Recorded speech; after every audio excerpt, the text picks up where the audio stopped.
Okay, I'd ask our guests to please take their seats so we can get started. The Committee on Energy and Commerce will now come to order. Before my opening statement, just as a reminder to our committee members on both sides, it's another busy day at Energy and Commerce. In addition, as you will recall, to this morning's Facebook hearing, later today, our Health Subcommittee will hold its third in the series of legislative hearings on solutions to combat the opioid crisis.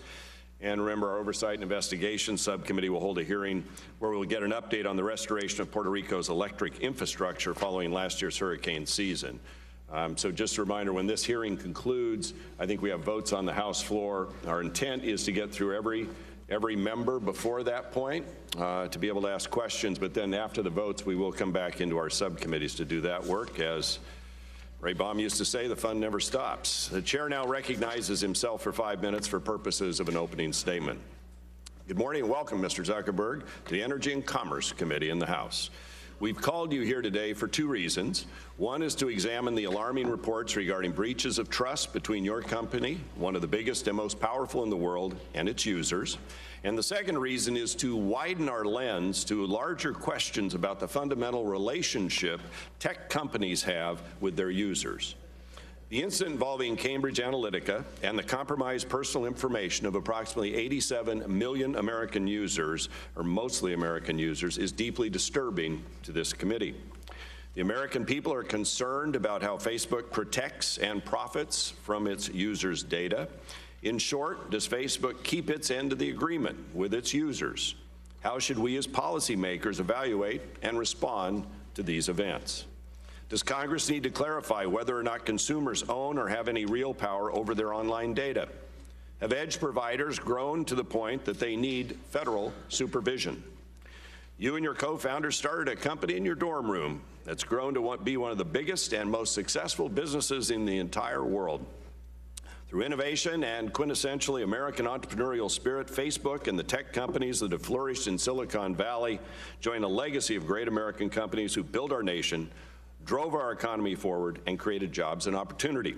And you did it all without having to ask permission from the federal government and with very little regulatory involvement. The company you created disrupted entire industries and has become an integral part of our daily lives. Your success story is an American success story, embodying our shared values of freedom of speech, freedom of association, and freedom of enterprise. Facebook also provides jobs for thousands of Americans, including my own congressional district with data centers in Prineville. Many of our constituents feel a genuine sense of pride and gratitude for what you've created, and you're rightly considered one of the era's greatest entrepreneurs. This unparalleled achievement is why we look to you with a special sense of obligation and hope for deep introspection. While Facebook has certainly grown, I worry it may not have matured. I think it's time to ask whether Facebook may have moved too fast and broken too many things. There are critical unanswered questions surrounding Facebook's business model and the entire digital ecosystem regarding online privacy and consumer protection. What exactly is Facebook? A social platform, a data company, an advertising company, a media company, common carrier in the information age, all the above, or something else? Users trust Facebook with a great deal of information: their name, hometown, email, phone number, photos, private messages, and much, much more. But in many instances, users are not purposefully providing Facebook with data. Facebook collects this information while users simply browse other websites, shop online, or use a third-party app. People are willing to share quite a bit about their lives online based on the belief they can easily navigate and control privacy settings and trust that their personal information is in good hands. If a company fails to keep its promises about how personal data are being used, that breach of trust must have consequences. Today, we hope to shed light on Facebook's policies and practices surrounding third-party access to and use of user data.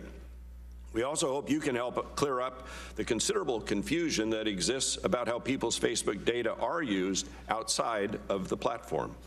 We hope you can help Congress, but more importantly, the American people, better understand how Facebook user information has been accessed by third parties, from Cambridge Analytica and CubeU to the Obama for America presidential campaign.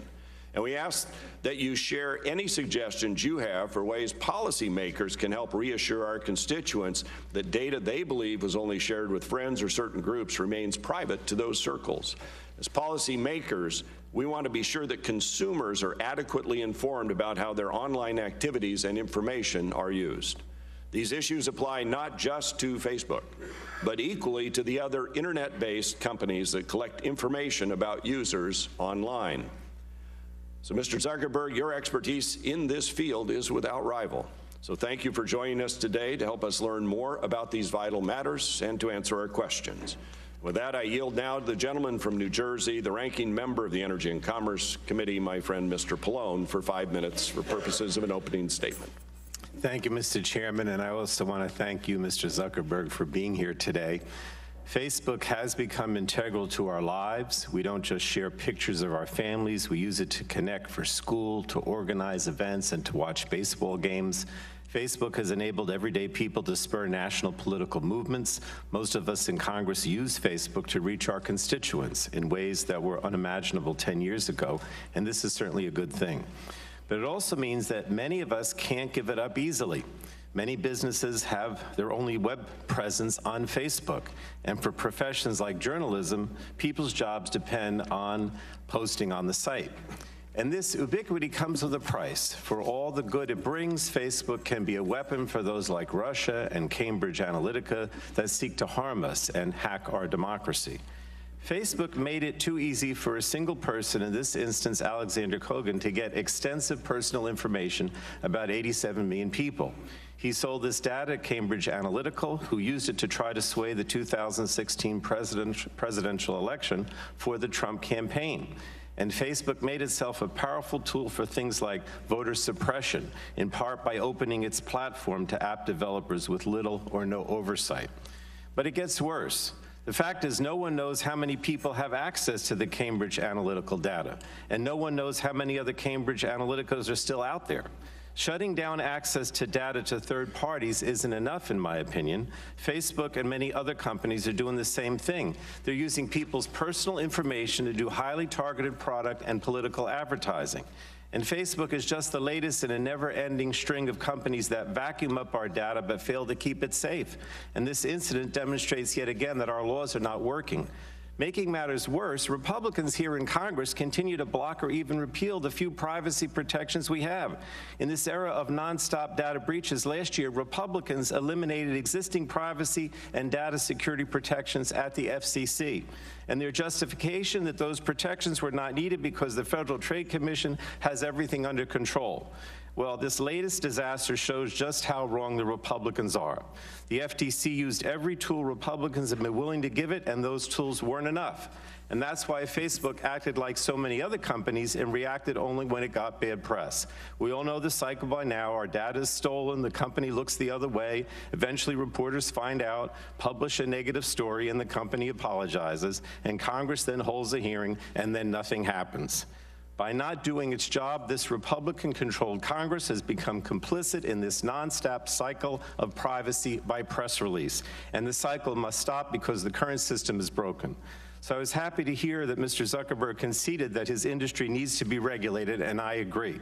We need comprehensive privacy and data security legislation. We need baseline protections that stretch from internet service providers to data brokers to app developers and to anyone else who makes a living off our data. We need to figure out how to make sure these companies act responsibly even before the press finds out. But while securing our privacy is necessary, it's not sufficient. We need to take steps immediately to secure our democracy. We can't let what happened in 2016 happen again. And to do that, we need to learn how Facebook was caught so flat-footed in 2016. How was it so blind to what the Russians and others were doing on its systems? Red flags were everywhere. Why didn't anyone see them, or were they ignored? So today's hearing is a good start. But we also need to hold additional hearings where we hold accountable executives from other tech companies, internet service providers, data brokers, and anyone else that collects our information. Now, Congresswoman Schakowsky from Illinois and I introduced a bill last year that would require companies to implement baseline data security standards, and I plan to work with my colleagues to draft additional legislation. But I have to say, Mr. Chairman, it's time for this committee and this Congress to pass comprehensive legislation to prevent incidents like this in the future. My great fear is that we have this hearing today. There's a lot of press attention, and Mr. Zuckerberg, appreciate your being here once again. But if all we do is have a hearing and then nothing happens, then that's not accomplishing anything. And I know I sound very critical of the Republicans and their leadership on these privacy issues, but I've just seen it over and over again that we have the hearings and nothing happens. So excuse me for being so pessimistic, Mr. Chairman, but that's where I am. I yield back. I think I thank the gentleman for his opening comments. That we now conclude with member opening statements. The chair would like to remind members that pursuant to the committee rules, all members' opening statements will be made part of the record. Today, we have Mr. Mark Zuckerberg, Chairman and CEO of Facebook Incorporated, here to testify before the full Energy and Commerce Committee. Mr. Zuckerberg will have the opportunity to give a 5-minute opening statement, followed by a round of questioning from our members. So thank you for taking the time to be here, and you are now recognized for 5 minutes. Thank you. Chairman Walden, Ranking Member Pallone, and members of the committee, we face a number of important issues around privacy, security, and democracy. And you will rightfully have some hard questions for me to answer. But before I talk about the steps we're taking to address them, I want to talk for a minute about how we got there. Facebook is an idealistic and optimistic company. For most of our existence, we focused on all the good that connecting people can bring. And as Facebook has grown, people everywhere have gotten a powerful new tool for staying connected to the people they care about most, for making their voices heard, and for building community and businesses. Just recently, we've seen the Me Too movement and the March for Our Lives organized at least part on Facebook. After Hurricane Harvey, people came together and raised more than $20 million for relief. And there are more than 70 million small businesses around the world that use our tools to grow and create jobs. But it's clear now that we didn't do enough to prevent these tools from being used for harm as well. And that goes for fake news, foreign interference in elections, and hate speech, as well as developers and data privacy. We didn't take a broad enough view of our responsibility, and that was a big mistake. It was my mistake, and I'm sorry. I started Facebook, I run it, and at the end of the day, I'm responsible for what happens here. So now, we have to go through every part of our relationship with people to make sure that we're taking a broad enough view of our responsibility. It's not enough to just connect people. We have to make sure that those connections are positive. It's not enough to just give people a voice. We need to make sure that that voice isn't used to harm other people or spread misinformation. And it's not enough to just give people control of their information. We need to make sure that the developers who they share it with protect their information too. Across the board, we have a responsibility to not just give people tools, but to make sure that those tools are used for good. It's going to take some time to work through all the changes we need to make, but I'm committed to getting this right. And that includes the basic responsibility of protecting people's information, which we failed to do with Cambridge Analytica. So here are a few key things that we're doing to address this situation and make sure that this doesn't happen again.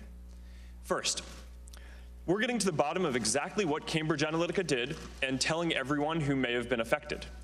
What we know now is that Cambridge Analytica improperly obtained some information about millions of Facebook members by buying it from an app developer that people had shared it with. This information was generally information that people share publicly on their profile pages, like their name and profile picture and the list of pages that they follow. When we first contacted Cambridge Analytica, they told us that they had deleted the data. And then about a month ago, we heard a new report that suggested that this was not true. So now we're working with governments in the US, the UK, and around the world to do a full audit of what they've done and to make sure that they get rid of any data that they still have. Second, to make sure that no other app developers are out there misusing data, we're now investigating every single app that had access to a large amount of people's information on Facebook in the past. And if we find someone that improperly used data, we're going to ban them from our platform and tell everyone affected. Third, to prevent this from ever happening again, we're making sure developers can't access as much information going forward.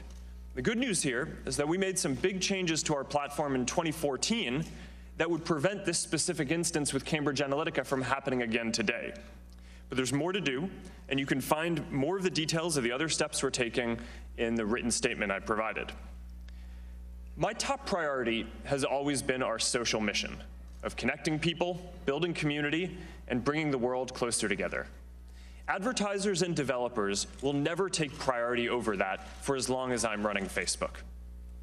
I started Facebook when I was in college. We've come a long way since then. We now serve more than 2 billion people around the world, and every day, people use our services to stay connected with the people that matter to them most. I believe deeply in what we're doing, and I know that when we address these challenges, we'll look back and view helping people connect and giving more people a voice as a positive force in the world. I realize the issues we're talking about today aren't just issues for Facebook and our community, they're challenges for all of us as Americans. Thank you for having me here today, and I'm ready to take your questions. Thank you, Mr. Zuckerberg. I'll start out, we'll go into the questioning phase. We'll go back and forth as we always do. Remember, it's 4 minutes today, so we can get to everyone. Mr. Zuckerberg, you've described Facebook as a company that connects people and as a company that's idealistic and optimistic. I have a few questions about what other types of companies Facebook may be. Facebook has created its own video series starring Tom Brady that ran for 6 episodes and has over 50 million views. That's twice the number of the viewers that watched the Oscars last month. Also, Facebook's obtained exclusive broadcasting rights for 25 Major League Baseball games this season. Is Facebook a media company? Thank you, Mr. Chairman. I consider us to be a technology company because the primary thing that we do is have engineers who write code and build products and services for other people. There are certainly other things that we do too. We do pay to help produce content. We build enterprise software, although I don't consider us an enterprise software company. We build planes to help connect people, and I don't consider ourselves to be an aerospace company. But overall, when people ask us if we're a media company, what I hear is, do we have a responsibility for the content that people share on Facebook? And I believe the answer to that question is yes. All right, let me ask the next one. You can send money to friends on Facebook Messenger using a debit card or a PayPal account to, quote, split meals, pay rent, and more, close quote. People can also send money via Venmo or their bank app. Is Facebook a financial institution? Mr. Chairman, I do not consider ourselves to be a financial institution, although you're right that we do provide tools for people to send money. So you've mentioned several times that you started Facebook in your dorm room in 2004. 15 years, 2 billion users, and several, unfortunately, breaches of trust later. Is Facebook today the same kind of company you started with a harvard.edu email address? Well, Mr. Chairman, I think we've evolved quite a bit as a company. When I started it, I certainly didn't think that we would be the ones building this broad of a community around the world. I thought someone would do it. I didn't think it was going to be us. So we've definitely grown. And you've recently said that you and Facebook have not done a good job of explaining what Facebook does. And so back in 2012 and 2013, when a lot of this scraping of user and friend data was happening, did it ever cross your mind that you should be communicating more clearly with users about how Facebook is monetizing their data? I understand that Facebook does not sell user data per se in the traditional sense, but it's also just as true that Facebook's user data is probably the most valuable thing about Facebook. In fact, it may be the only truly valuable thing about Facebook. Why wasn't explaining what Facebook does with users' data a higher priority for you as a co-founder and now as CEO? Mr. Chairman, you're right that we don't sell any data, and I would say that we do try to explain what we do as time goes on. It's a broad system. You know, every day, about 100 billion times a day, people come to one of our products, whether it's Facebook or Messenger or Instagram or WhatsApp, to put in a piece of content, whether it's a photo that they want to share or a message they want to send someone, and every time there's a control right there about who you want to share it with. Do you want to share it publicly to broadcast it out to everyone? Do you want to share with your friends, a specific group of people? Do you want to message it to just one person or a couple of people? That's the most important thing that we do, and I think that in the product that's quite clear. I do think that we can do a better job of explaining how advertising works. There is a common misperception, as you say, that is just reported, often keeps on being reported, that for some reason we sell data. I can't be clearer on this topic. We don't sell data. That's not how advertising works, and I do think we could probably be doing a clearer job explaining that given the misperceptions that are out there. Given the situation, can you manage the issues that are before you, or does Congress need to intercede? I'm going to leave that because I'm over my time. That, and I want to flag an issue the Vietnam Veterans of America have raised too, and we'll get back with your staff on that about some fake pages that are up. But I want to stay on schedule. So with that, I'll yield to Mr. Pallone for 4 minutes. Thank you. Mr. Zuckerberg, you talked about how positive and optimistic you are, and I guess I'm sorry because I'm not. I don't have much faith in corporate America, and I certainly don't have much faith in their GOP allies here in Congress. I really look at everything that this committee does, or most of what this committee does, in terms of the right to know. In other words, I always fear that people, they'll go on Facebook, they don't necessarily know what's happening or what's going on with their data. And so to the extent that we could pass legislation, which I think we need, and you said that we probably should have some legislation, I want that legislation to give people the right to know, to empower them, to provide more transparency, I guess, is the best way to put it. So I'm looking at everything through that sort of lens. So just let me ask you 3 quick questions, and I'm going to ask it to answer yes or no because of the time. Yes or no, is Facebook limiting the amount or type of data Facebook itself collects or uses? Congressman, yes, we limit a lot of the data that we collect and use. But see, I don't see that in the announcements you've made. Like, you've made all these announcements the last few days about the changes you're going to make, and I don't really see how those announcements or changes limit the amount or type of data that Facebook collects or uses in an effective way. But let me go to the second one. Again, this is my concern that users currently may not know or take affirmative action to protect their own privacy. Yes or no, is Facebook changing any user default settings to be more privacy protective? Congressman, yes. In response to these issues, we've changed a lot of the way that our platform works, so that way developers can't get access to as much information. But see, again, I don't see that in the changes that you propose. I don't really see any way that these user default settings, you're changing these user default settings in a way that is going to be more privacy protection. But let me protected. But let me go to the third one. Yes or no? Will you commit to changing all the user default settings to minimize, to the greatest extent possible, the collection and use of users' data? Can you make that commitment? Congressman, we try to collect and give people the ability. But I'd like you to answer yes or no, if you could. Will you make the commitment to changing all the user default settings to minimize, to the greatest extent possible, the collection and use of users' data? I don't think that's hard for you to say yes to, unless I'm missing something. Congressman, this is a complex issue that I think deserves more than a one-word answer. Well, again, that's disappointing to me because I think you should make that commitment, and maybe what we could do is follow up with you on this, if possible, if that's okay. We can do that follow-up? Yes. All right. Now, you said yesterday that each of us owns the content that we put on Facebook, and that Facebook gives some control to consumers over their content, but we know about the problems with Cambridge Analytica. I know you changed your rules in 2014 and again this week, but you still allow third parties to have access to personal data. How can consumers have control over their data when Facebook doesn't have control over the data itself? That's my concern. Last question. Congressman, what we allow with our developer platform is for people to choose to sign into other apps and bring their data with them. That's something that a lot of people want to be able to do.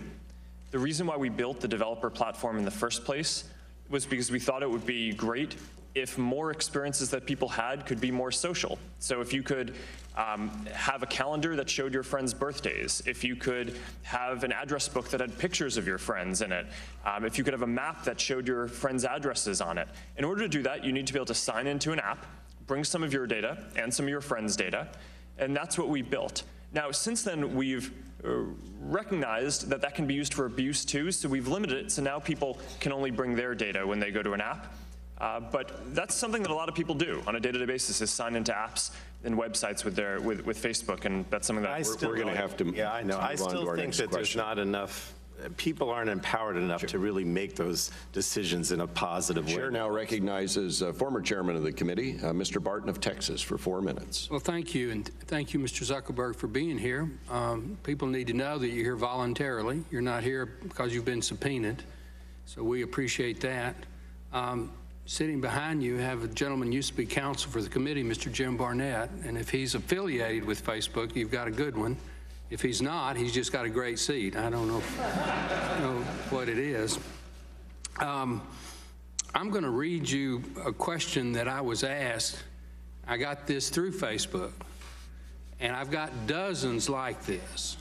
So my first question, please ask Mr. Zuckerberg, why is Facebook censoring conservative bloggers such as Diamond and Silk? Facebook called them unsafe to the community. That is ludicrous. They hold conservative views. That isn't unsafe. What's your response to? Congressman, in that specific case, our team made an enforcement error, and we have already gotten in touch with them to reverse it. Okay. Well, Facebook does tremendous good. When I met you in my office 8 years ago, you don't remember that, but I've got a picture of you when you had curly hair, and Facebook had 500 million users. Now it's got over 2 billion. That's a success story in anybody's book.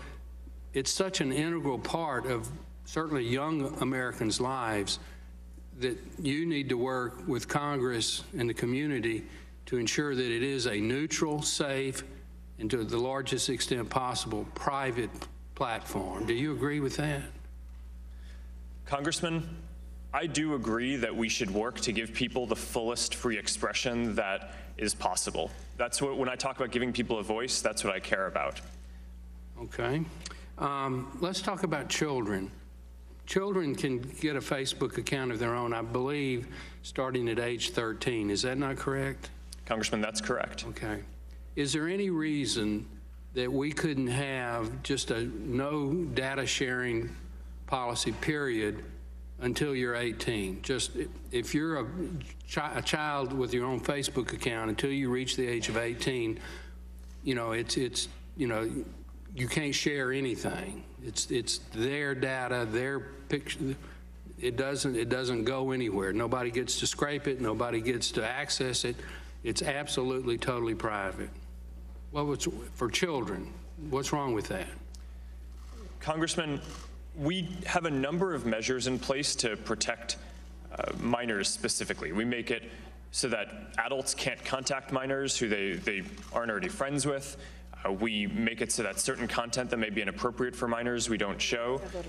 The reality that we see is that teens often do want to share their opinions publicly. And that's a service that... well, we would let them opt in to do that. Yes, we do. But don't, you know, unless they specifically allow it, then don't allow it. That's my point. Congressman, every time that someone chooses to share something on Facebook, now we're good. You go to the app, right there, it says, who do you want to share with? When you sign up for a Facebook account, it starts off sharing with just your friends. If you want to share it publicly, you have to specifically go and change that setting to be sharing publicly. But I'm about out of time. I actually use Facebook. And, you know, I know if you take the time, you can go to your privacy and click on that, and you can go to your settings and click on that. You can pretty well set up your Facebook account to be almost totally private, but you have to really work at it. And my time's expired. Hopefully we can do some questions in writing as a follow-up. Absolutely. Thank you, Mr. Chairman. Chair now recognizes the gentleman from Illinois, Mr. Rush, for 4 minutes for questions. Thank you, Mr. Chairman. Mr. Zuckerberg, welcome. In the 1960s, our government, acting through the FBI and local police, maliciously tricked individuals and organizations into participating in something called COINTELPRO, which was a counterintelligence program where they tracked and shared information about civil rights activists, their political, social, civic, even religious affiliations. And I personally was a victim of COINTELPRO. Your organization, your methodology, in my opinion, is similar. You're truncating the basic rights of the American promise of life, liberty, and the pursuit of happiness by the wholesale invasion and manipulation of their right to privacy. Mr. Zuckerberg, what is the difference between Facebook's methodology and the methodology of the American political pariah, J. Edgar Hoover? Congressman, this is an important question because I think people often ask what the difference is between surveillance and what we do, and I think that the difference is extremely clear, which is that on Facebook, you have control over your information. The content that you share, you put there. You can take it down at any time. The information that we collect, you can choose to have us not collect. You could delete any of it, and of course you can leave Facebook if you want. I know of no surveillance organization that gives people the option to delete the data that they have or even know what they're collecting. Mr. Zuckerberg, you should be commended that Facebook has grown so big so fast. It is no longer the company that you started in your dorm room. Instead, it's one of great American success stories. That much influence comes with enormous social responsibility of which you have failed to act and to protect and to consider. Shouldn't Facebook, by default, protect users' information? Why is the onus on the user to opt in to privacy and security settings? Congressman, as I said, every time that a person chooses to share something on Facebook, they're proactively going to the service and choosing that they want to share a photo, write a message to someone. And every time there's a control right there, not buried in settings somewhere, but right there when they're posting about who they want to share it with. Mr. Zuckerberg, I only have a few more seconds.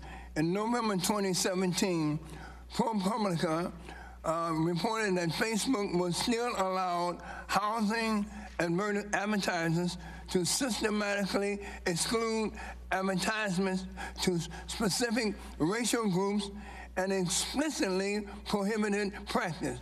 This is just one example where Facebook has allowed race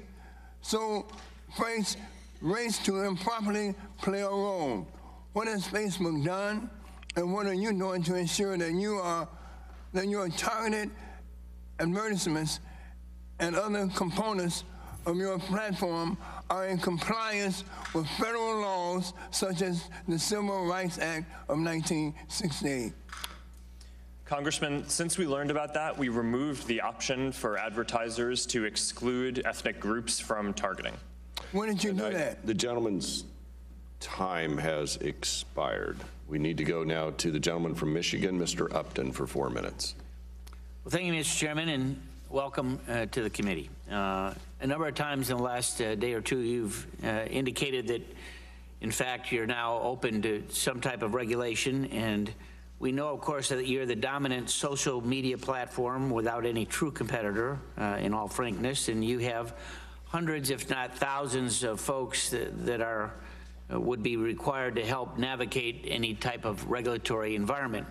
Some would argue that a more regulatory environment might ultimately stifle new platforms and innovators. Some might describe as desperately needed competition, i.e. regulatory complexity helps protect those folks like you. it could create a harmful barrier to entry for some startups, particularly ones that might want to compete with you. So should we policymakers up here be more focused on the needs of startups over large incumbents? And what kind of policy regulatory environment would you want instead of managing maybe a Fortune 500 company if you were launching a startup to take on the big guy? Congressman, thank you. And let me say a couple of things on this. First, to your point about competition, the average American uses about 8 different apps to communicate and stay connected to people. So there's a lot of competition that we feel every day, and that's an important force that we definitely feel in running the company. Second, on your point about regulation, the internet is growing in importance around the world in people's lives. And I think that it is inevitable that there will need to be some regulation.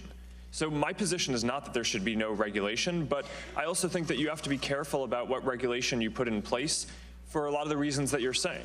I think a lot of times regulation, by definition, puts in place rules that a company that is larger, that has resources like ours, can easily comply with, but that might be more difficult for a smaller startup to comply with. So I think that these are all things that need to be thought through very carefully when thinking through what rules we want to put in place. To follow up a question that Mr. Barton asked about Silk and Diamond, I don't know whether you know about this particular case. I have a former state rep who's running for state senate. He's the former Michigan lottery commissioner, so he's a guy of fairly good political prominence. He announced for state senate just in the last week, and he had what I thought was a rather positive announcement, and I'll read to you precisely what it was. I'm proud to announce my candidacy for state senate. Lansing needs conservative West Michigan values, and as our next state senator, I will work to strengthen our economy, limit government, lower our auto insurance rates, balance the budget, stop sanctuary cities, pay down government debt, be a pro-life, pro-Second Amendment lawmaker, end. It was rejected, and the response from you all was it wasn't approved because it doesn't follow our advertising policies. We don't allow ads that contain shocking, disrespectful, or sensational content, including ads that depict violence or threats of violence. I'm not sure where the threat was based on what he tried to post. Congressman, I'm not sure either. I'm not familiar with that specific case. It's quite possible that we made a mistake, and we'll follow up afterwards on that. Okay. Overall, I mean, we have, by the end of this year, we'll have about 20,000 people at the company who work on security and content review related issues, but there's a lot of content flowing through the systems and a lot of reports, and unfortunately we don't always get these things right when people report it to us. Okay, thank you. Gentleman's time's expired. Chair recognizes the gentlelady from California, Ms. Eshoo, for 4 minutes. Thank you, Mr. Chairman. Good morning, Mr. Zuckerberg. First, I believe that our democratic institutions are undergoing a stress test in our country. And I believe that American companies owe something to America. I think the damage done to our democracy relative to Facebook and its platform being weaponized are incalculable. Enabling the cynical manipulation of American citizens for the purpose of influencing an election is deeply offensive, and it's very dangerous. Putting our private information on offer without concern for possible misuses, I think, is simply irresponsible. I invited my constituents going into the weekend to participate in this hearing today by submitting what they want to ask you. And so my questions are theirs. And Mr. Chairman, I'd like unanimous consent to place all of their questions in the record. Without objection. So these are a series of just yes/no questions. Do you think you have a moral responsibility to run a platform that protects our democracy? Yes or no? Congresswoman, yes. Have users of Facebook who were caught up in the Cambridge Analytical debacle been notified? Yes, we are starting to notify people this week. We started Monday, I believe. Will Facebook offer to all of its users a blanket opt-in to share their privacy data with any third-party users? Congresswoman, yes, that's how our platform works. You have to opt in to sign into any app before you use it. Well, let me just add that it is a minefield in order to do that. And you have to make it transparent, clear, in pedestrian language, just once. This is what we will do with your data. Do you want this to happen or not? So I think that this is being blurred. I think you know what I mean by it. Are you aware of other third-party information mishandlings that have not been disclosed? Congresswoman, no, although we are currently going through the process of investigating every So single you're not app sure? that had access to a large amount of data. What does that mean? It means that we're going to look into every app that had a large amount of access to data in the past before we locked down the platform.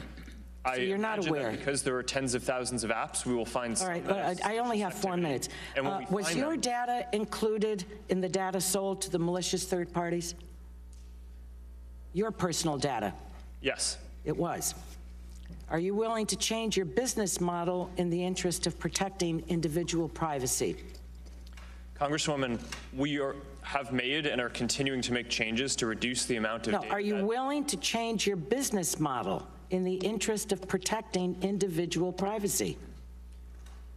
Congresswoman, I'm not sure what that means. Well, I'll follow up with you on it. When did Facebook learn that Cambridge Analytica's research project was actually for targeted psychographic political campaign work? Congresswoman, it might be useful to clarify what actually happened here. Well, no, I don't have time for a long answer, though. When did Facebook learn that? And when you learned it, did you contact their CEO immediately? And if not, why not? Congresswoman, yes. When we learned in 2015 that a Cambridge University researcher associated with the academic institution that built an app that people chose to We know share what their data happened with them, but I'm asking you. Yes, I'm answering your question. Right. When we learned about that, we So in immediately... 2015, you learned about it? Yes. And you spoke to their CEO immediately? We shut down the app. Did you speak to And their we CEO demanded- immediately? We got in touch with them, and we asked them we demanded that they delete any of the data that they had, and their chief data officer told us that they had. The gentlelady's time has expired. Thank Chair you. now recognizes gentleman from Illinois, Mr. Shimkus, for 4 minutes. Thank you, Mr. Chairman. Thank you for being here, Mr. Zuckerberg. Two things. First, I want to thank Facebook. You streamlined our congressional baseball game last year. We got the managers here, and I was told that because of that, we raised an additional $100,000 for DC literacy and feeding kids and stuff. So that's the other thing is I usually put my stuff up on the TV. I don't want to do it very much because my dad, and he'd be mad if he went international like you are. And he's been on Facebook for a long time. He's 88. It's been good for connecting with kids and grandkids. I just got my mother involved on an iPad, and because she can't handle a keyboard. And so, and I did this last week. So that in this world of activity, I still think there is a positive benefit for my parents to be engaged on this platform. So, but there's issues that's being raised today. And so I'm going to go into a couple of those. Facebook may develop access to user and friend data back in, your main update was in 2014. So the question is, what triggered that update? Congressman, this is an important question to clarify. So in 2007, we launched the platform in order to make it so that people could sign into other apps, bring some of their information and some of their friends' information to have social experiences. This created a lot of innovative experiences, new games, companies like Zynga. There were companies that you're familiar with, like Netflix and Spotify, had integrations with this that allowed social experiences in their apps. But unfortunately, there were also a number of apps that use this for abuse, to collect people's data. So if I can interrupt, it's just, you identified that there was possibly social scraping going on. Yeah, there was abuse, and that's why in 2014, we took the step of fundamentally changing how the platform works. So now, when you sign into an app, you can bring your information, and if a friend has also signed into the app, then the app can know that you're friends, so you can have a social experience in that app. But when you sign into an app, it now no longer brings information from other people. Yeah, let me go to your announcement of audits. Who's going to conduct an audit when we're talking about, are there other Cambridge Analytics out there? Yes, Congressman, good question. So we're going to start by doing an investigation internally of every single app that had access to a large amount of information before we lock down the platform. If we detect any suspicious activity at all, we are working with third-party auditors. I imagine there will have to be a number of them because there are a lot of apps, and they will conduct the audit for us. Yeah, I think we would hope that you would bring in a third party to help us clarify and have more confidence. The last question I have is, in yesterday's hearing, you talked a little about Facebook tracking in different scenarios, including logged off users. Can you please clarify us how that works, and how does tracking work across different devices? Yes, Congressman, thank you for giving me the opportunity to clarify that. So one of the questions is what information do we track and why about people who are not signed into Facebook? We track certain information for security reasons and for ads reasons. For security, it's to make sure that people who are not signed into Facebook can't scrape people's public information. You can, even when you're not signed in, you can look up the information that people have chosen to make public on their page because they wanted to share it with everyone, so there's no reason why you should have to be logged in. But nonetheless, we don't want someone to be able to go through and download every single public piece of information. Even if someone chose to make it public, that doesn't mean that it's good to allow someone to aggregate it. So even if someone isn't logged in, we track certain information like how many pages they're accessing as a security measure. The second thing that we do is we provide an ad network that third-party websites and apps can run in order to help them make money. And those ads, similar to what Google does and what the rest of the industry does, it's not limited to people who are just on Facebook. So for the purposes of that, we may also collect information to make it so that those ads are more relevant and work better on those websites. There's a control that for that second class of information around ad targeting, anyone can turn off, has complete control over it. For obvious reasons, we do not allow people to turn off the measurement that we do around security. The gentleman's time has expired. We now turn to the gentleman from New York, Mr. Engel, for 4 minutes. Thank you, Mr. Chairman. Mr. Zuckerberg, you have roots in my district, the 16th Congressional District of New York. I know that you attended Ardsley High School and grew up in Westchester County. As you know, Westchester has a lot to offer, and I hope that you might commit to returning to Westchester County, perhaps to do a forum on this and some other things. So I hope you would consider that. We'll be in touch with you. But I know that Ardsley High School is very proud of you. You mentioned yesterday that Facebook was deceived by Alexander Kogan when he sold user information to Cambridge Analytica. Does Facebook therefore plan to sue Alexander Kogan, Cambridge University, or Cambridge Analytica perhaps for unauthorized access to computer networks, exceeding access to computer networks, or breach of contract, and why or why not? Congressman, it's something that we're looking into. We already took action by banning him from the platform, and we're going to be doing a full audit to make sure that he gets rid of all the data that he has as well. To your point about Cambridge University, what we've found now is that there's a whole program associated with Cambridge University where a number of researchers, not just Alexander Kogan, although to our current knowledge he's the only one who sold the data to Cambridge Analytica, there were a number of other researchers who were building similar apps. So we do need to understand whether there was something bad going on at Cambridge University overall that will require a stronger action from us. You mentioned before in your remarks hate speech. We've seen the scale and reach of extremism balloon in the last decade, partially because of the expansion of social platforms, whether it's a white supremacist rally in Charlottesville that turned violent, or to ethnic cleansing in Burma that resulted in the second largest refugee crisis in the world. Are you aware of any foreign or domestic terrorist organizations, hate groups, criminal networks, or other extremist networks that have scraped Facebook user data? And if they have, and if they do it in the future, how would you go about getting it back or deleting it? Congressman, we're not aware of any specific groups like that that have engaged in this. We are, as I've said, conducting a full investigation of any apps that had access to a large amount of data, and if we find anything suspicious, we'll tell everyone affected. We do not allow hate groups on Facebook overall. So if there's a group that their primary purpose or a large part of what they do is spreading hate, we will ban them from the platform overall. So do you adjust your algorithms to prevent individuals interested in violence or nefarious activities from being connected with other like-minded individuals? Sorry, could you repeat that? Do you adjust your algorithms to prevent individuals interested in violence or bad activities from being connected with other like-minded individuals? Congressman, yes, that's certainly an important thing that we need to do.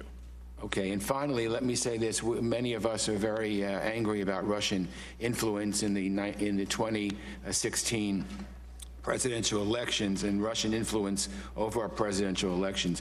Does Facebook have the ability to detect when a foreign entity is attempting to buy a political ad? And is that process automated? Do you have procedures in place to inform key government players when a foreign entity is attempting to buy a political ad or when it might be taking other steps to interfere in an election? Congressman, yes, this is an extremely important area. After we were slow to identify the Russian information operations in 2016, this has become a top priority for our company to prevent that from ever happening again. Especially this year in 2018, which is such an important election year with the US midterms, but also major elections in India, Brazil, Mexico, Hungary, Pakistan, and a number of other places.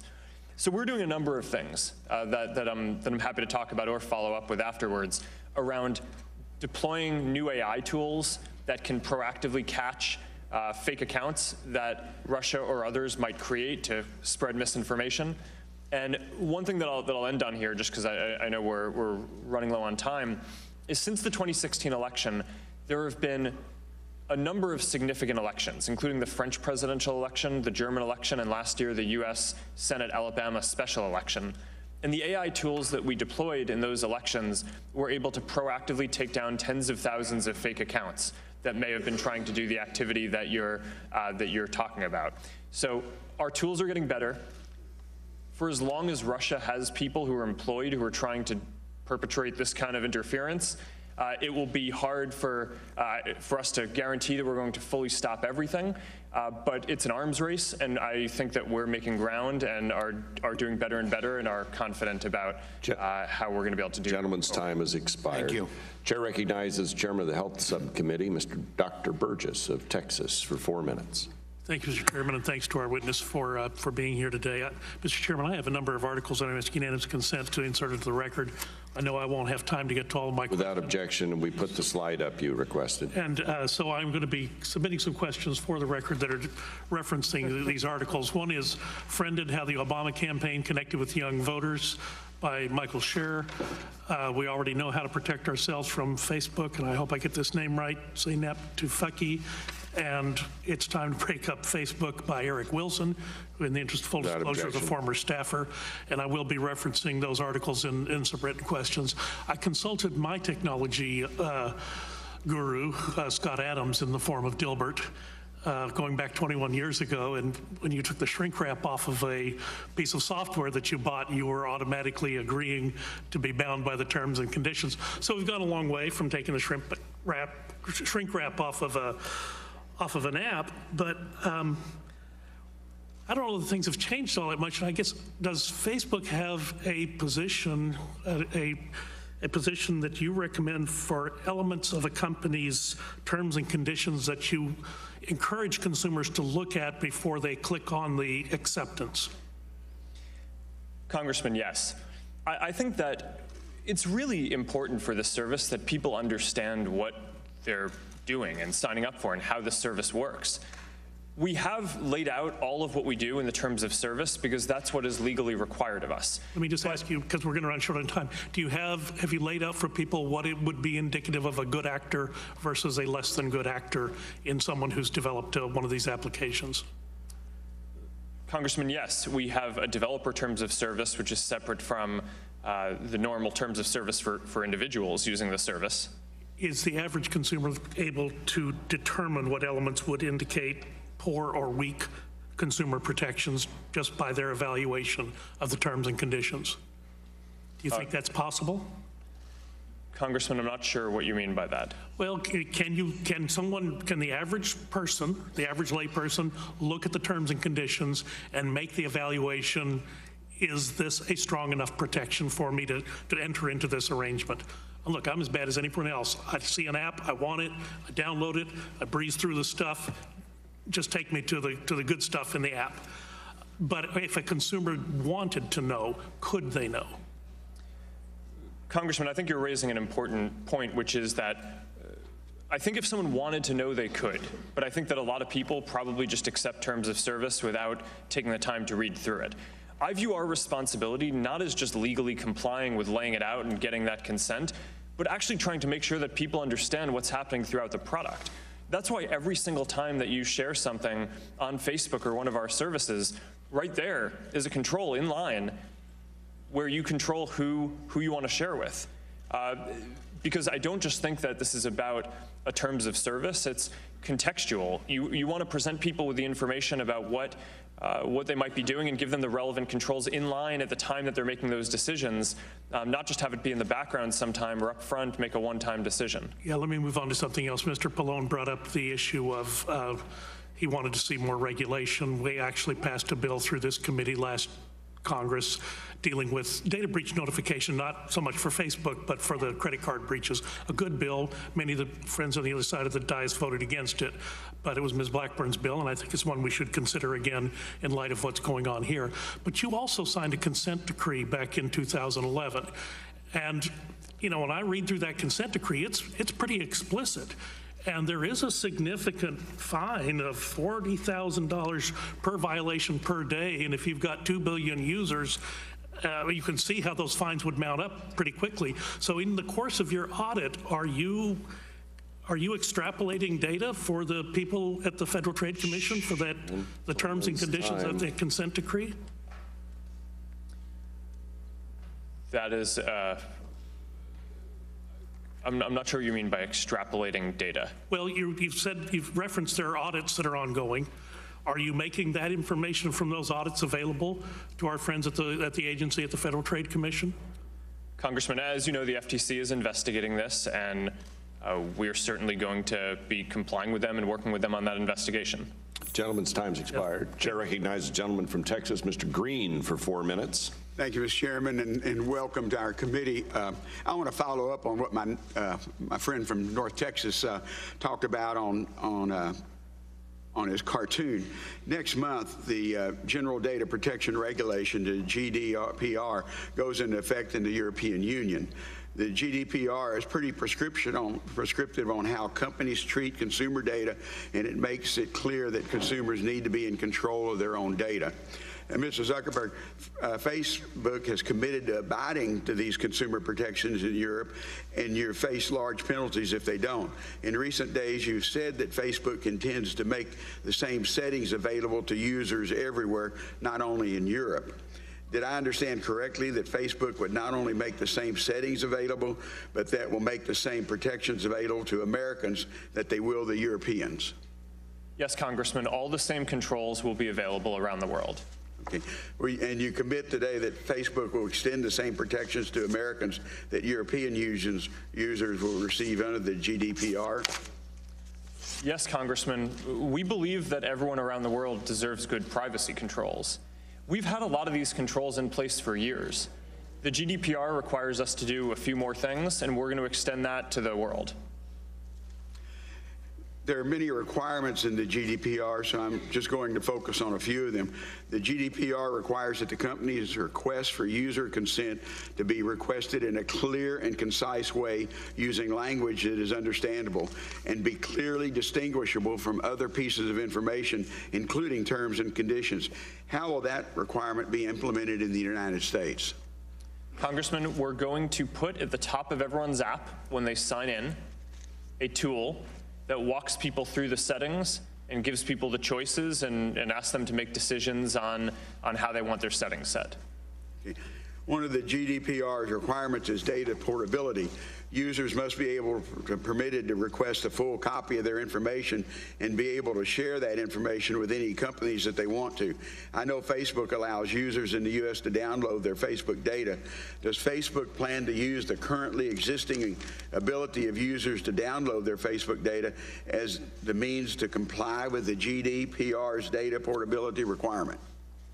Congressman, I think we may be updating it a little bit, but as you say, we've had the ability to download your information for years now, and people have the ability to see everything that they have in Facebook, to take that out, delete their account, and move their data anywhere that they want. Okay. Does that download file include all the information Facebook has collected about any given individual? In other words, if I download my Facebook information, is there other information accessible to you within Facebook that I wouldn't see on that document, such as browsing history or the inferences that Facebook has drawn from users for advertising purposes? Congressman, I believe that all of your information is in that file. Okay. GDPR also gives users the right to object to the processing of their personal data for marketing purposes, which, according to Facebook's website, includes custom micro-targeted audiences for advertising. Will the same right be available to Facebook users in the United States, and how will that be implemented? Congressman, I'm not sure how we're going to implement that yet. Let me follow up with you on that. Okay. Thank you, Mr. Chairman. And again, as a small, Facebook conducted a couple of years ago an effort in our district in Houston for our small businesses, and it was one of the most successful outreach I've seen. So I appreciate that outreach to helping small businesses use Facebook to market their products. Thank you, Mr. Chairman. Thank you, gentlemen. The chair now recognizes the gentlelady from Tennessee, Ms. Blackburn, for 4 minutes. Thank you, Mr. Chairman. Mr. Zuckerberg, I tell you, I think your cozy community, as Dr. Mark Jameson recently said, is beginning to look a whole lot like the Truman Show, where people's identities and relationships are made available to people that they don't know.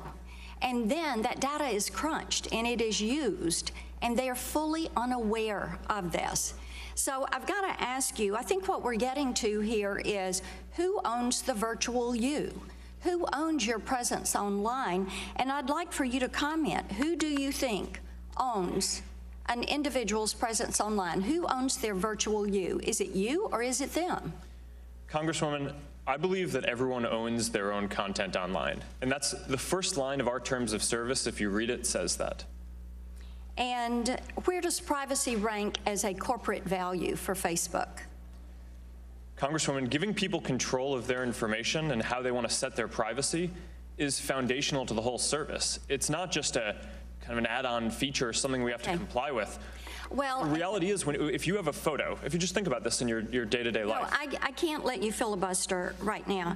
A constituent of mine who's a benefits manager brought up a great question in a meeting at her company last week. And she said, you know, healthcare, you've got HIPAA, you've got Gramm-Leach-Bliley, you've got the Fair Credit Reporting Act. These are all compliance documents for privacy. For other sectors of the industry, she was stunned that there are no privacy documents that apply to you all.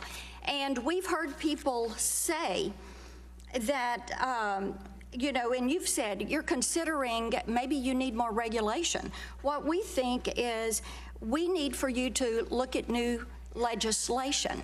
And you're hearing there will be more bills brought out in the next few weeks, but we have had a bill, the Browser Act, and I'm certain that you're familiar with this. It's bipartisan, and I thank Mr. Lipinski and Mr. Lance and Mr. Flores for their good work on this legislation. We've had it for over a year, and certainly we've been working on this issue for about 4 years. And what this would do is have one regulator, one set of rules for the entire ecosystem. And will you commit to working with us to pass privacy legislation, to pass the Browser Act? Will you commit to doing that? Congresswoman, I'm not directly familiar with the details of what you just said, but I certainly think that regulation in this area. Let's get familiar with the details. As you have heard, we need some rules and regulations. This is only 13 pages. The Browser Act is 13 pages, so you can easily become familiar with it, and we would appreciate your help. And I've got to tell you, as Mr. Green just said, as you look at the EU privacy policies, you're already doing much of that, if you're doing everything you claim, because you will have to allow consumers to control their data, to change, to erase it. You have to give consumers opt-in so that mothers know. My constituents in Tennessee want to know that they have a right to privacy, and we would hope that that's important to you all. I want to move on and ask you something else, and please get back to me once you've reviewed the Browser Act. I would appreciate hearing from you. We've done one hearing on algorithms. I chair Communications and Technology Subcommittee here. We're getting ready to do a second one on algorithms. We're going to do one next week on prioritization. So I'd like to ask you, do you subjectively manipulate your algorithms to prioritize or censor speech? Congresswoman, we don't think about what we're doing as censoring speech. I think that there are types of content like terrorism that I think that we all agree we do not want to have on our service. So we build systems that can identify those and can remove that content, and we're very proud of that work. Let me tell you something right now. Diamond and silk is not terrorism. Gentlelady's time's expired. Chair recognizes gentlelady from Colorado, Ms. DeGette, for 4 minutes. Thank you very much, Mr. Chairman. Mr. Zuckerberg, we appreciate your contrition and we appreciate your commitment to resolving these past problems. From my perspective, though, and my colleagues on both sides of the aisle in this committee, we're interested in looking forward to preventing this kind of activity, not just with Facebook, but with others in your industry. And as has been noted by many people already, we've been relying on self-regulation in your industry for the most part. We're trying to explore what we can do to prevent further breaches. So I want to ask you a whole series of fairly quick questions. They should only require yes or no answers.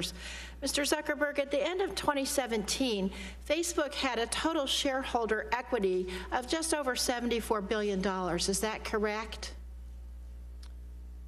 Sorry, Congresswoman, I'm not familiar. At the end of 2017, Facebook had a total shareholder equity of over $74 billion, correct? Of over that? That's correct. You're the CEO. The market cap of the company was greater than that, yes. Greater than 74. Last year, Facebook earned a profit of $15.9 billion on $40.7 billion in revenue, correct? Yes or no? Now, since the revelations surrounding Cambridge Analytica, Facebook has not noticed a significant increase in users deactivating their accounts. Is that correct? Yes. Now, since the revelations surrounding Cambridge Analytica, Facebook has also not noticed a decrease in user interaction on Facebook, correct? Yes, that's correct. Okay. Now, I want to take a minute to talk about some of the civil and regulatory penalties that we've been seeing. I'm aware of 2 class action lawsuits that Facebook has settled relating to privacy concerns. Lane versus Facebook was settled in 2010. That case resulted in no money being awarded to Facebook users. Is that correct? Congresswoman, I'm not familiar with the details of that. You're the CEO of the company, correct? Yes. Now, this major lawsuit was settled. Do you know about the lawsuit? Congresswoman, I get briefed on these. Do you know about this lawsuit, Lane versus Facebook, yes or no? I'm not familiar with the details. Okay, if you can supplement, I'll just tell you, there was this lawsuit and the users got nothing. In another case, Fraley versus Facebook, it resulted in a 2013 settlement fund of $20 million being established with $15 individual payouts to Facebook users beginning in 2016. Is that correct? Congresswoman, I'm not familiar. You don't know about that one either. Okay, well, I'll tell you with our team, but I don't remember the exact details of it. Okay, now as a result of a 2011 FTC investigation into Facebook's privacy policy, do you know about that one? The FTC investigation? Yes. Okay. You entered into a consent decree with the FTC, which carried no financial penalty for Facebook. Is that correct? Congresswoman, I don't remember if we had a financial penalty. You're the CEO of the company. You entered into a consent decree, and you don't remember if you had a financial I remember the consent decree. The consent decree is extremely important to how we operate the company. I would think a financial penalty would be too. Okay. Well, the reason you probably don't remember it is because the FTC doesn't have the authority to issue financial penalties for first-time violations. The reason I'm asking these questions, sir, is because we continue to have these abuses and these data breaches, but at the same time, it doesn't seem like future activities are prevented. And so I think one of the things that we need to look at in the future, as we work with you and others in the industry, is putting really robust penalties in place in case of improper actions. And that's why I ask these questions. Gentlelady's time's expired. Chair recognizes the gentleman from Louisiana, the whip of the House, Mr. Scalise, for 4 minutes. Thank you, Mr. Chairman, and Mr. Zuckerberg, I appreciate you coming here. I know, as some of my other colleagues mentioned, you came here voluntarily, and we appreciate the opportunity to have this discussion because clearly what your company's been able to do has revolutionized the way that people can connect, and there's a tremendous benefit to our country.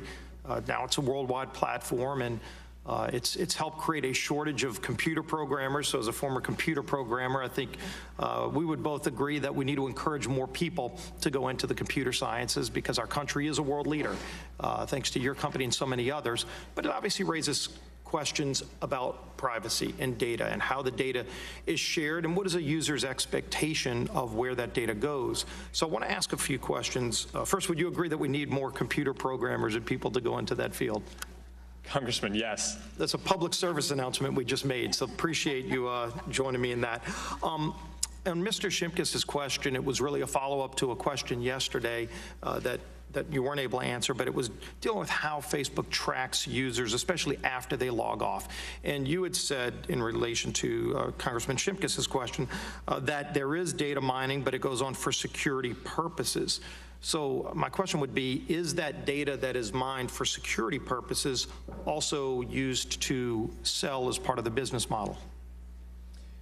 Congressman, I believe that those are that we collect different data for those, but I can follow up on the details of All right, if you could follow up, I would appreciate that.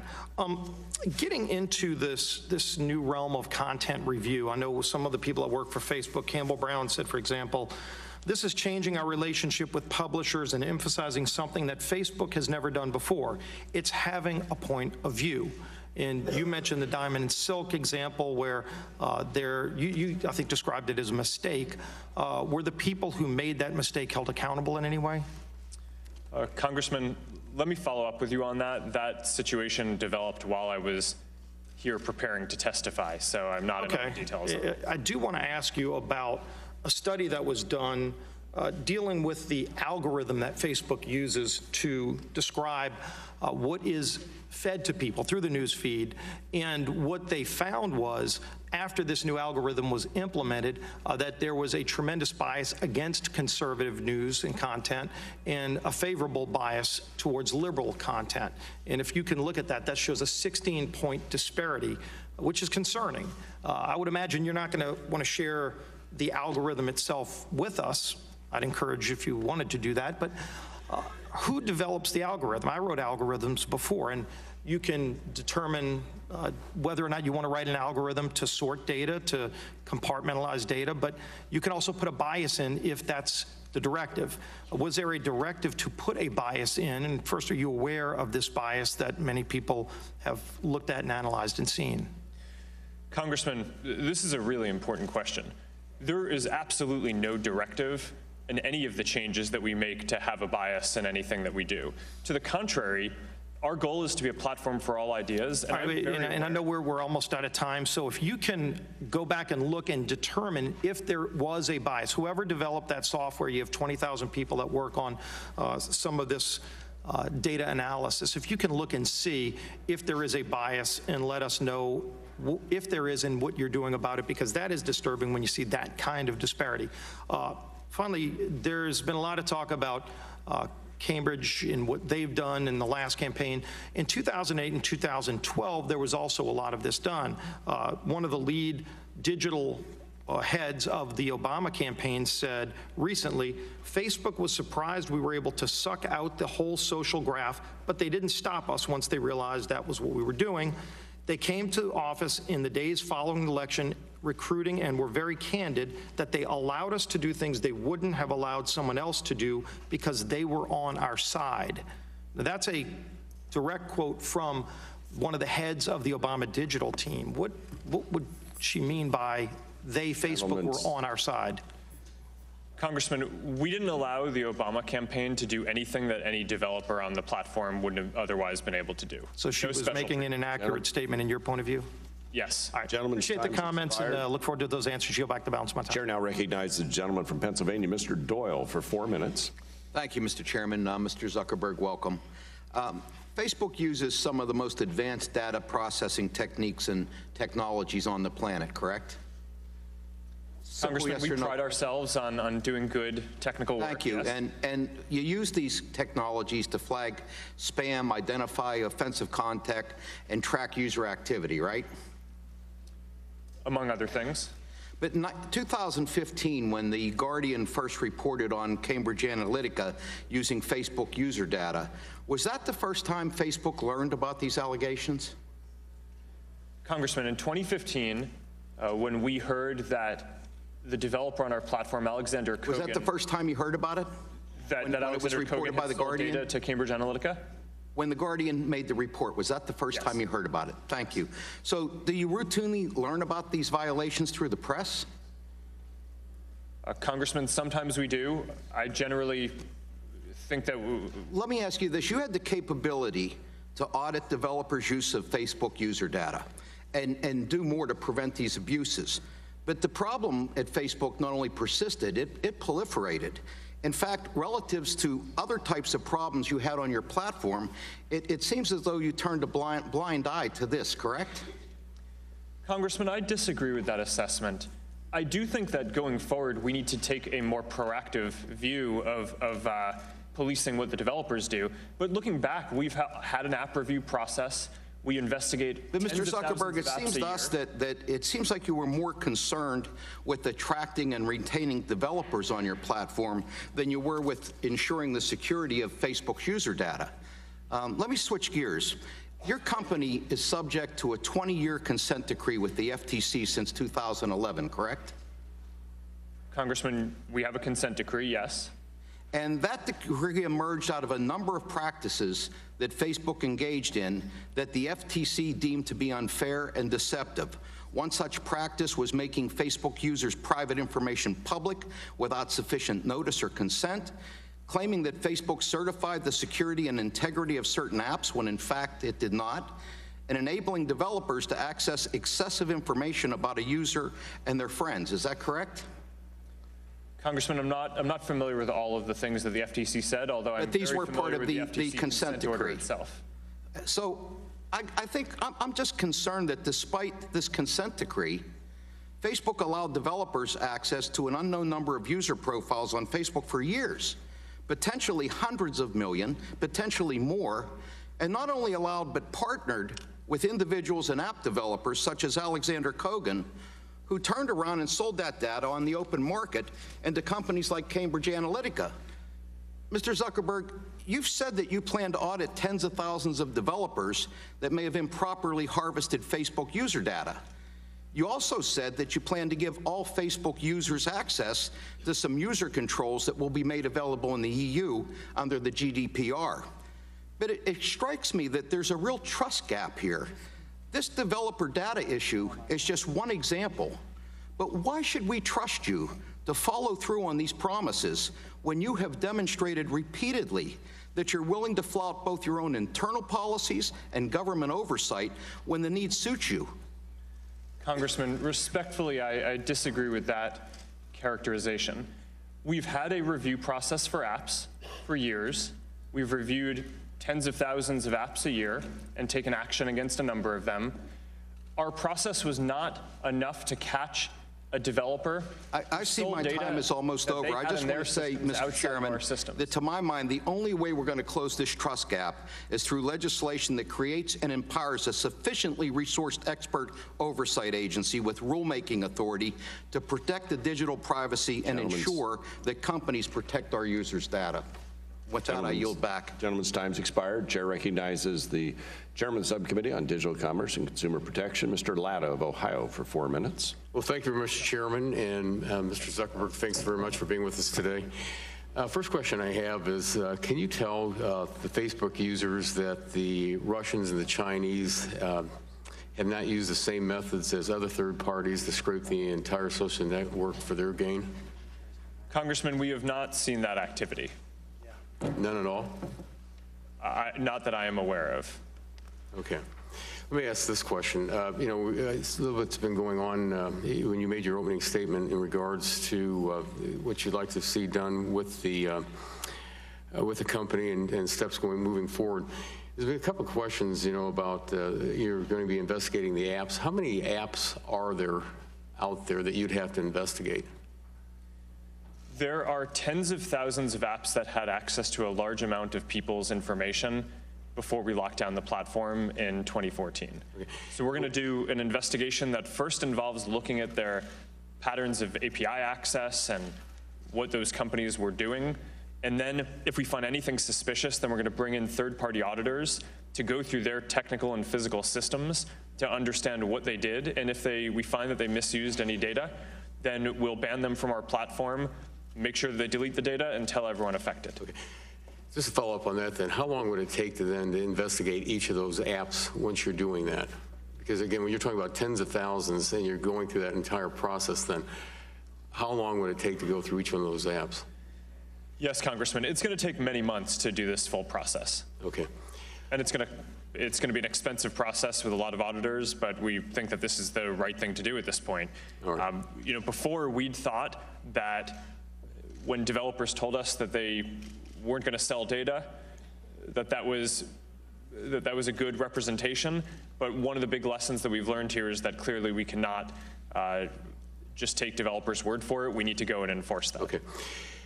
When we're talking about audits, and there's been some questions about this, on the audits in 2011, Facebook did sign that consent order with the Federal Trade Commission for the privacy violations.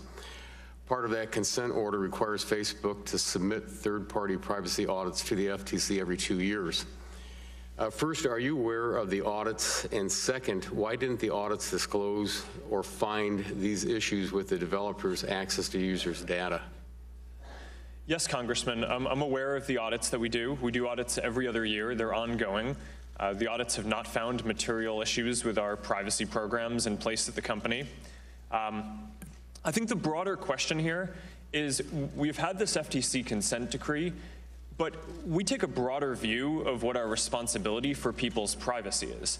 And our view is that what a developer did, they represented to us that they were going to use the data in a certain way, and then in their own systems went out and sold it.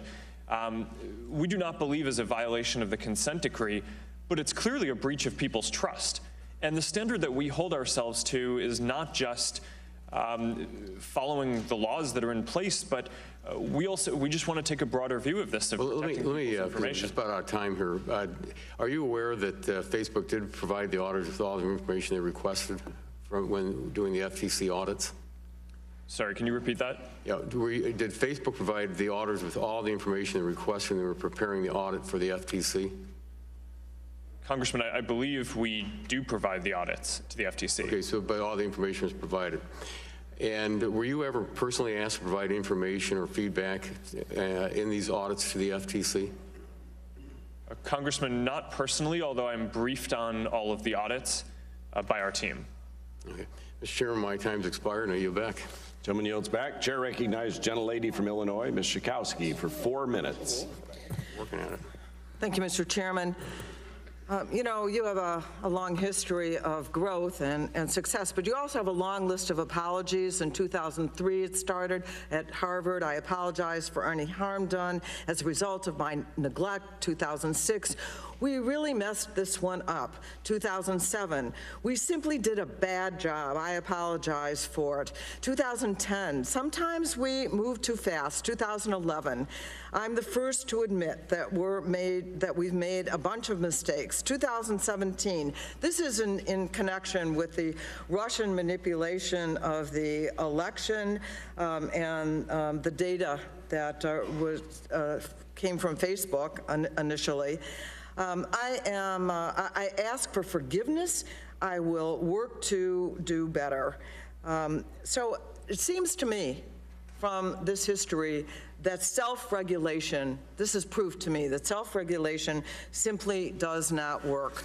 I have a bill, the Secure and Protect Americans Data Act, that I hope you will take a look at. Very simple bill about setting standards for how you have to make sure that the data is protected, deadlines on when you have to release that information to the public. Certainly it ought to go to the FTC as well. But in response to the questions about the apps and the investigation that you're going to do, you said you don't necessarily know how long. Have you set any deadline for that?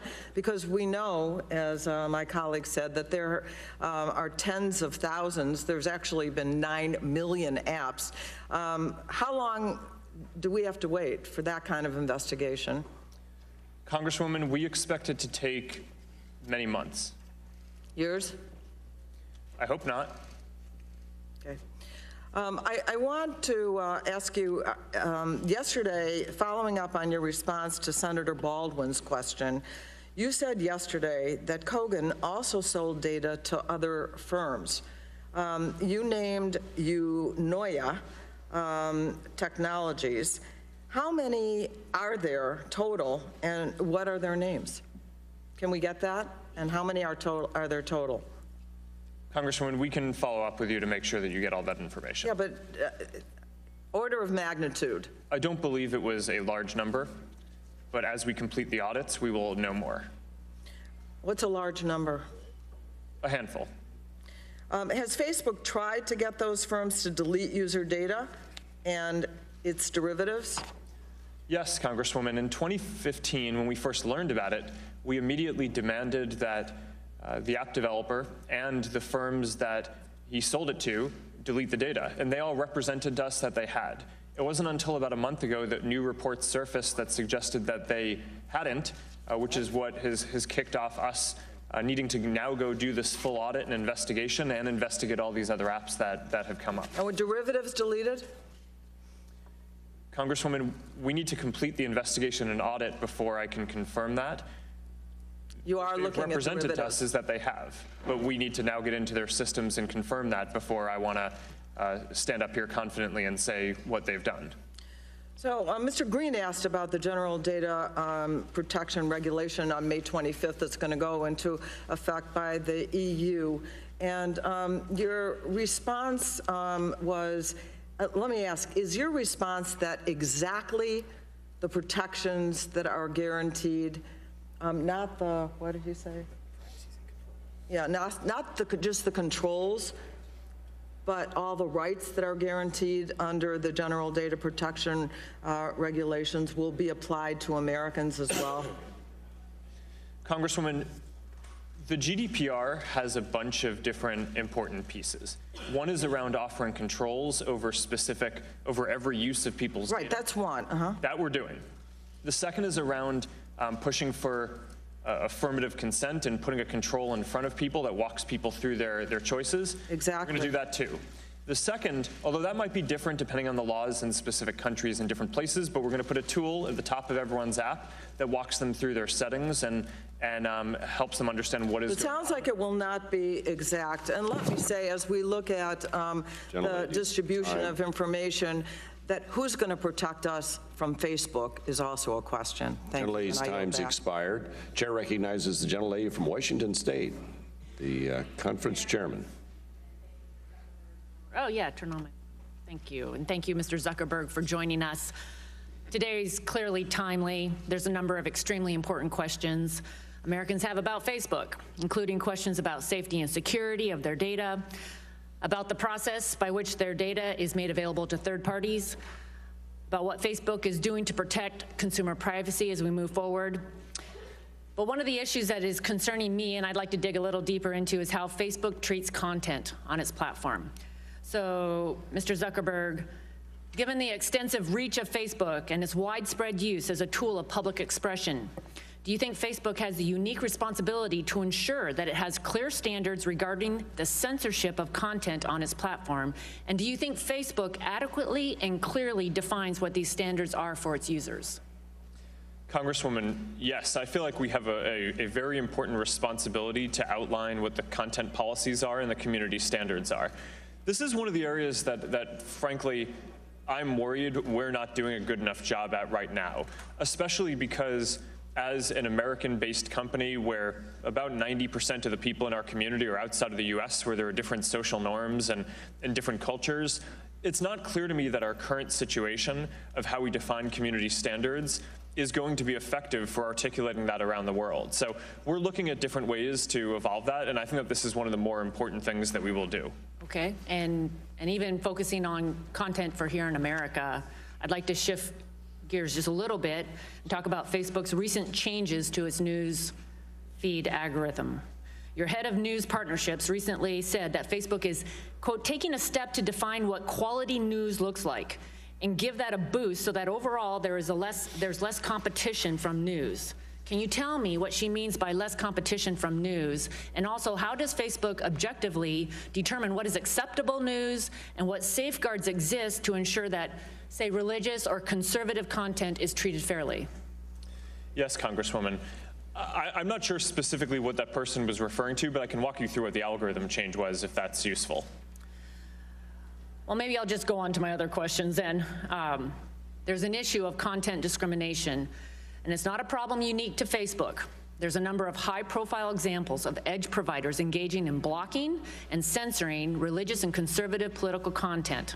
In November, FCC Chairman Pai even said that edge providers routinely block or discriminate against content they don't like. This is obviously a serious allegation. How would you respond to such an allegation, and what is Facebook doing to ensure that its users are being treated fairly and objectively by content reviewers? Congresswoman, the principle that we're a platform for all ideas is something that I care very deeply about. I am worried about bias, and we take a number of steps to make sure that none of the changes that we make are targeted in any kind of biased way. And I'd be happy to follow up with you and go into more detail on that, because I agree that this is a serious issue. Over Easter, a Catholic university's ad with a picture of a historic San Diego cross was rejected by Facebook. Though Facebook addressed the error within days, that it happened at all is deeply disturbing. Could you tell me what was so shocking, sensational, or excessively violent about the ad to cause it to be initially censored? Given that your company has since said it did not violate terms of service, how can users know that their content is being viewed and judged accordingly to objective standards? Congresswoman, it sounds like we made a mistake there. I apologize for that. And unfortunately, with the amount of content in our systems and the current systems that we have in place to review, we make a relatively small % of mistakes in content review, but that can be, that's too many, and this is an area where we need to improve. What I will say is that I wouldn't extrapolate from a few examples to assuming that the overall system is biased. I get how people can look at that and draw that conclusion, but I don't think that that reflects the way that we're trying to build the system or what we've seen. Gentleladies. Thank you, and this is an important issue in building trust, and that is going to be important as we move forward. Thank you, and I yield. Gentlelady's time's expired. Chair recognizes gentleman from North Carolina, Mr. Butterfield, for 4 minutes. Thank you, Mr. Chairman, and thank you, Mr. Zuckerberg, for your testimony here today. Mr. Zuckerberg, you have stated that your goal with Facebook is to build strong communities, and certainly that sounds good. You've stated here today on the record that you did not live up to the privacy expectations, and I appreciate that. But this committee, and you must know this committee is counting on you to right a wrong, and I hope you get it. In my opinion, Facebook is here to stay, and so you have an obligation to protect the data that you collect and the data that you use. And Congress has the power to regulate your industry, and we have the power to penalize misconduct. But I want to go in a different direction today, sir. You and your team certainly know how I feel about racial diversity in corporate America, and Sheryl Sandberg and I talk about that all of the time. Let me ask you this, and the Congressional Black Caucus has been very focused on holding your industry accountable, not just Facebook, your industry accountable for increasing African American inclusion at all levels of the industry. And I know you have a number of diversity initiatives. In 2017, you've increased your black representation from 2 to 3%. While this is a small increase, it's better than none. And this does not nearly meet the definition of building a racially diverse community. CEO leadership, and I've found this to be absolutely true, CEO leadership on issues of diversity is the only way that the technology industry will change. So will you commit, sir, to personally convene a meeting of CEOs in your sectors, many of them, all of them perhaps are your friends, and to do this very quickly to develop a strategy to increase racial diversity in the technology industry? Congressman, I think that that's a good idea, and we should follow up on it.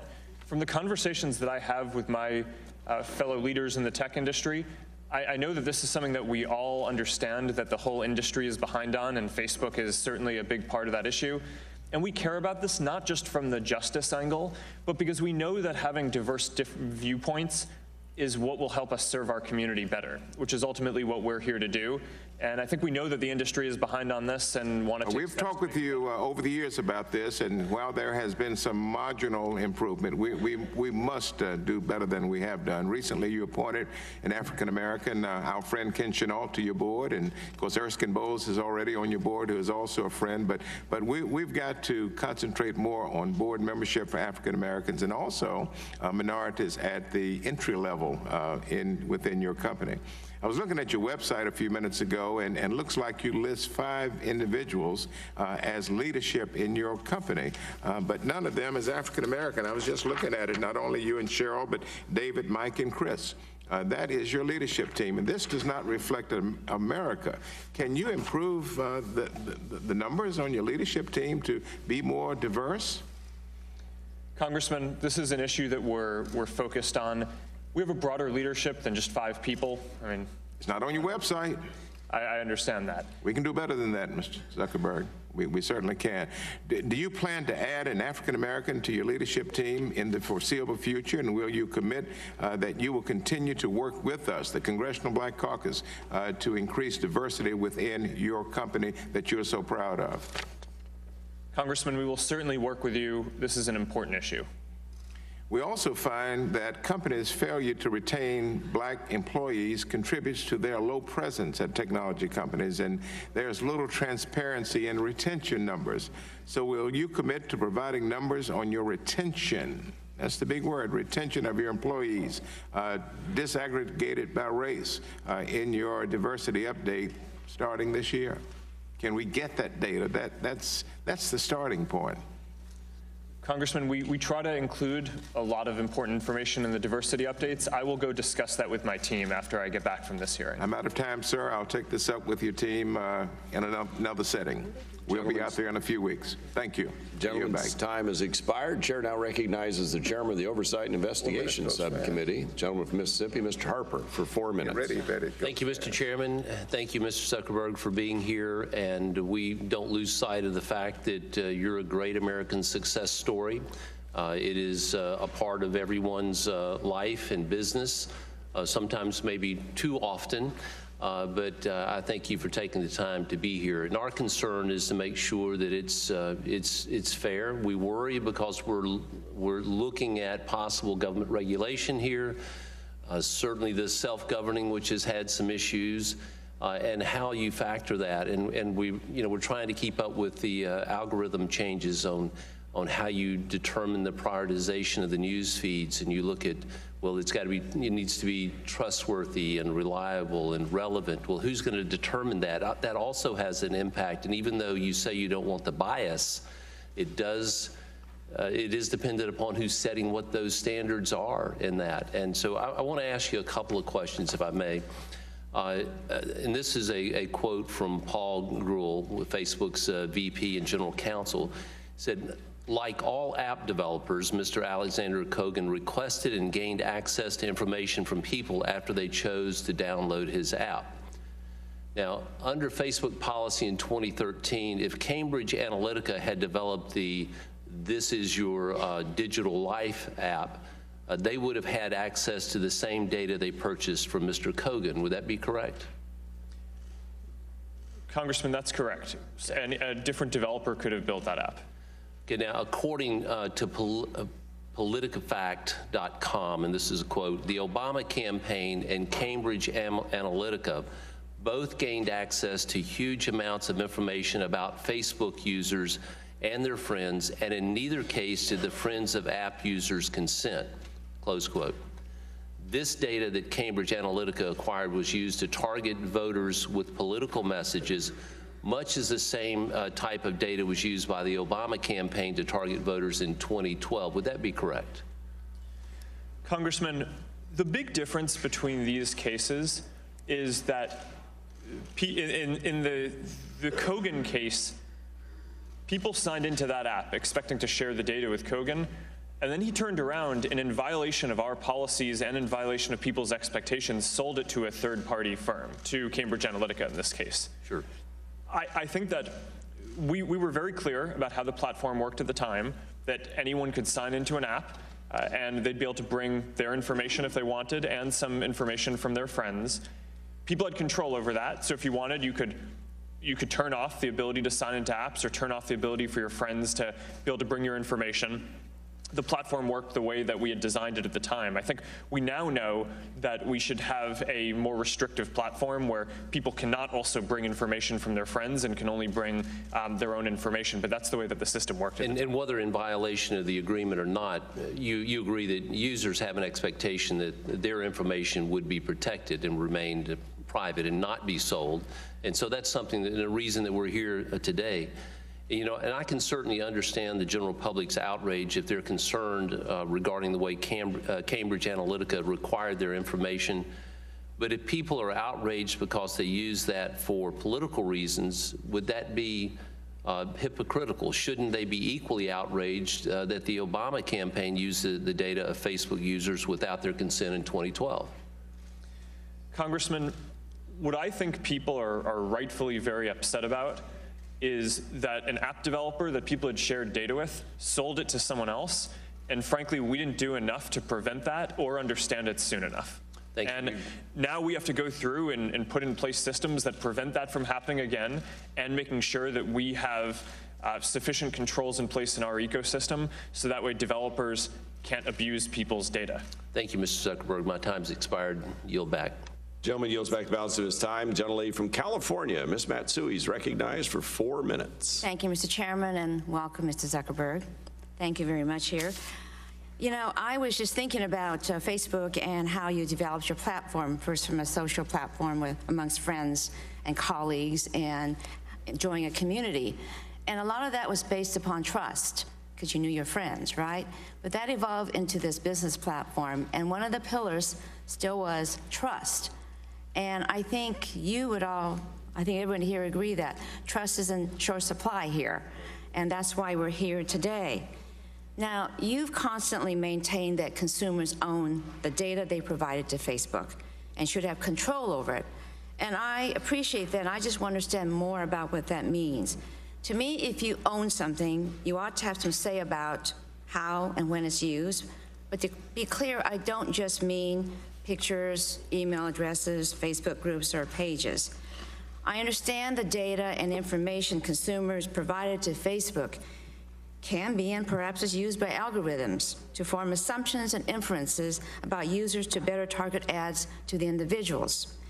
Now, do you believe that consumers actually own their data even when that data has been supplemented by a data broker, assumptions algorithms have made about that user or otherwise? And this is kind of the question that Ms. Blackburn has come up with, our own comprehensive profile, which is kind of our virtual self. Congresswoman, I believe that people own all of their own content. Where this gets complicated is, let's say I take a photo and I share it with you.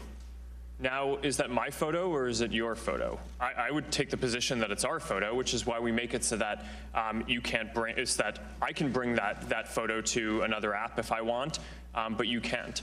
Well, once it gets to the data broker, though, so there's certain algorithms and certain assumptions made. What happens after that? Sorry, can you clarify that? Well, what I mean is that if you supplement this data, you know, you say you're owning it, but you supplement this when other data brokers, you know, use their own algorithms to supplement this and make their own assumptions, then what happens there? Because that is, to me, somebody else is taking that over. How can you say that we own that data?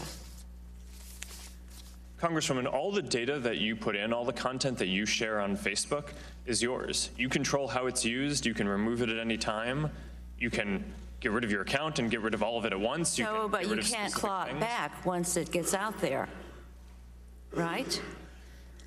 I mean, that's really, we might own our own data, but once it's used in advertising, we lose control over it. Is that not right? Congresswoman, I disagree with that, because one core tenet of our advertising system is that we don't sell data to advertisers. Advertisers don't get access to your data.